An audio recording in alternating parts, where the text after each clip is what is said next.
vocês usam, por exemplo, para indicar os jogadores, onde eles usam essas bolas diretas pelos lados, por exemplo? Vocês chegam a identificar, por exemplo, o padrão de jogo do Corinthians? Que momento que eles usam esse tipo de jogo?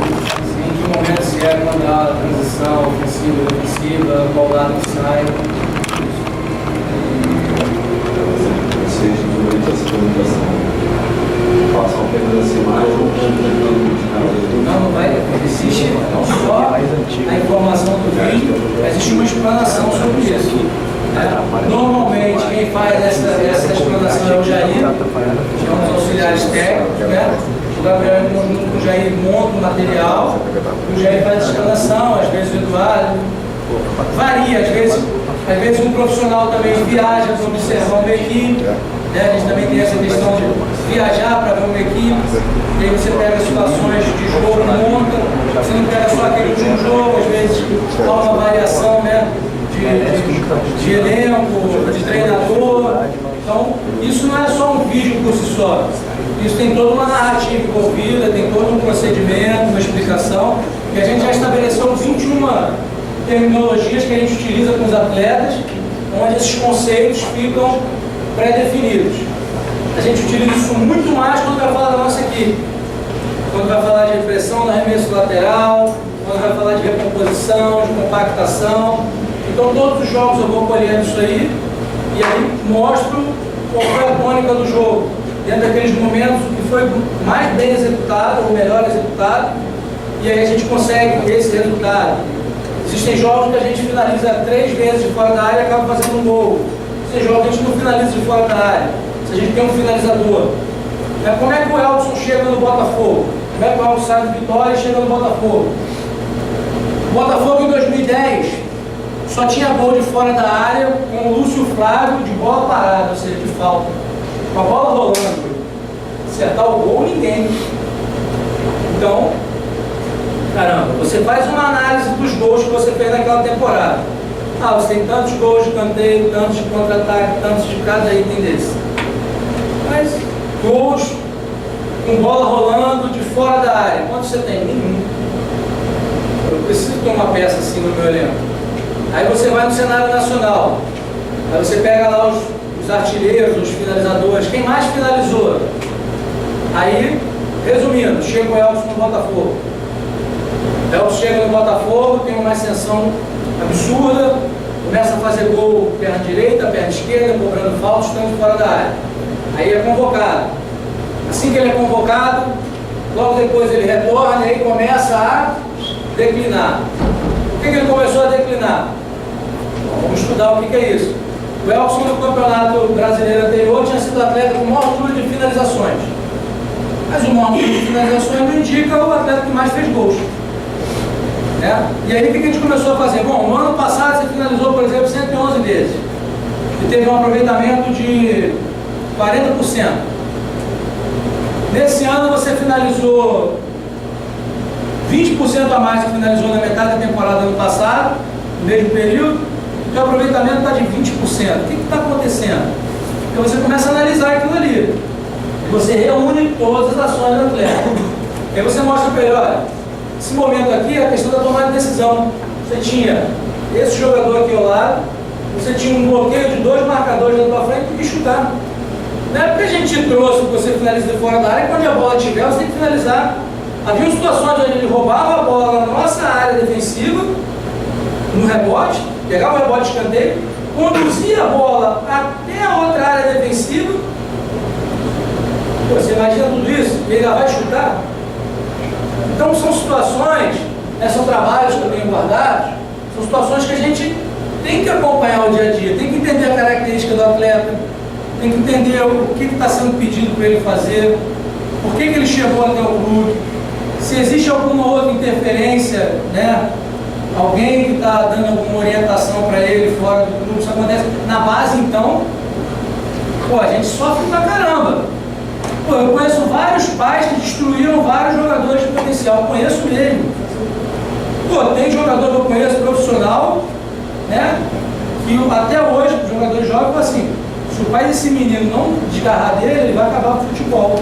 fez o seu primeiro excelente contrato, vai acabar. A gente sabe disso. Então, a gente tem toda essa seleção de informação. Existem momentos mais oportunos também para passar, a gente não fica massificando a mesma coisa.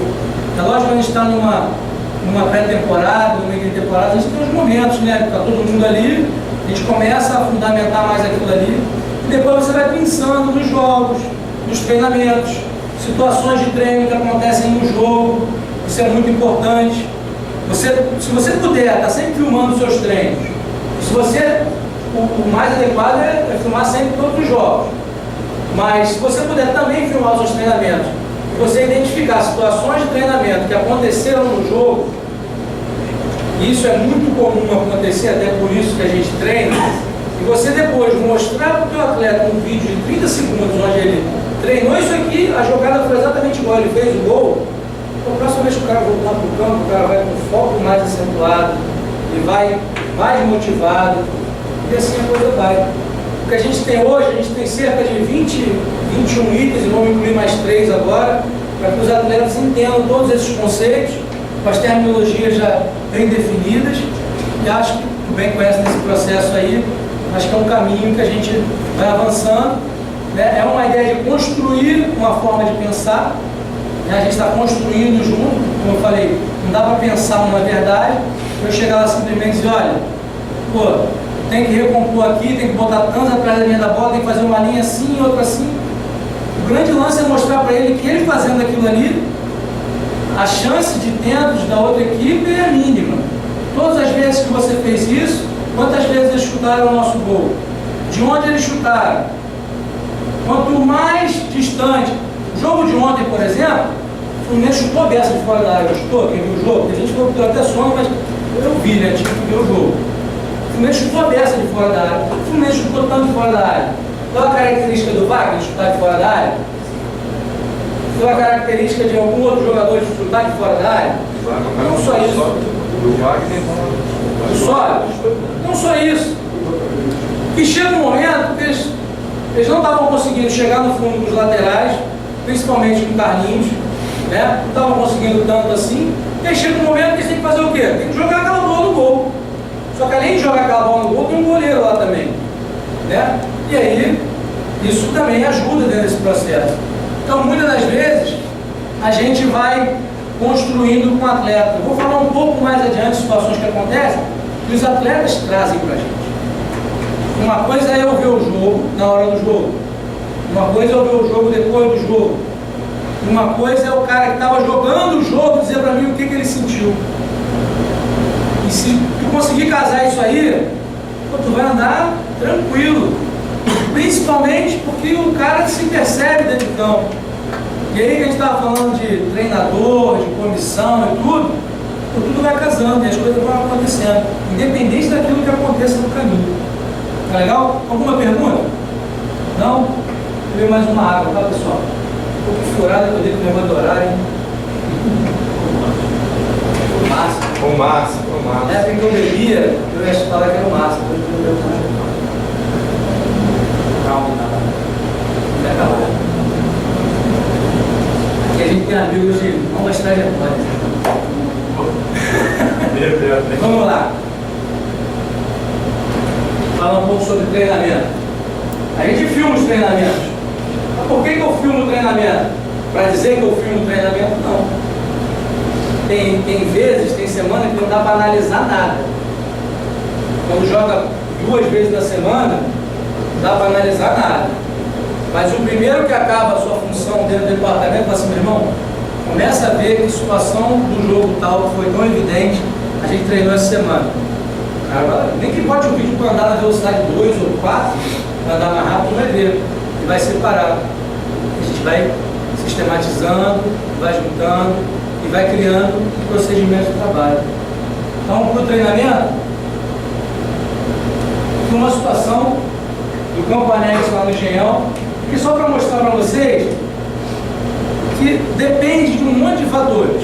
Por exemplo, dependendo de onde eu vou treinar, às vezes eu não consigo filmar, ou às vezes filmar de onde eu queria, eu não consigo filmar de onde eu queria.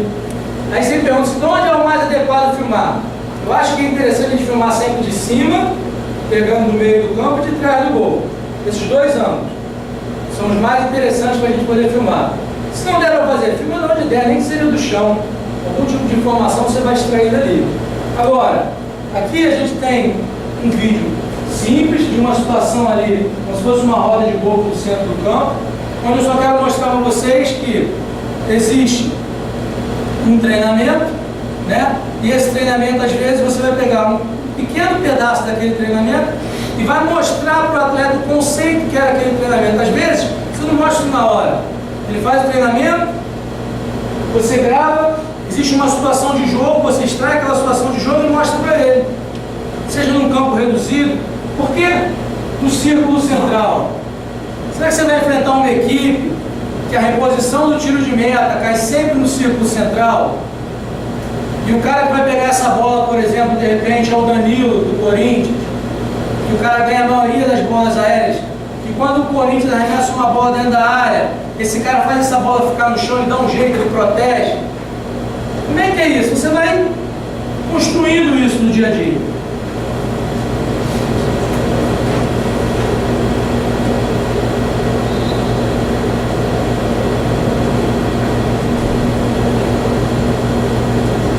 Vou passar aqui rapidinho o vídeo.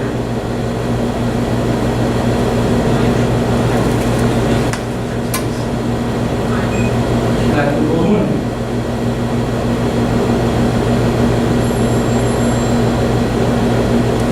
Então a gente filmando de cima, de baixo, né? A ideia é manter a posse de bola. Então, só para demonstrar algumas situações, a gente vai guardando essas informações.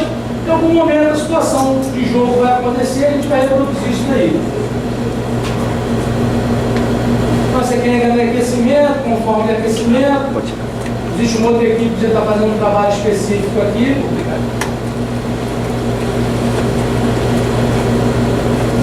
O grande lance é você mostrar por que você está treinando aquilo, quando isso acontece de novo, o que você utiliza daquilo para o treinamento do dia seguinte.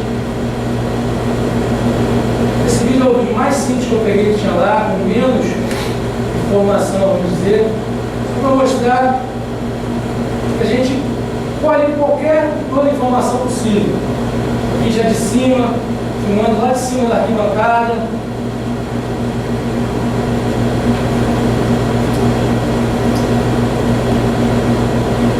Esse é o treinamento começando, os exercícios no início do treinamento.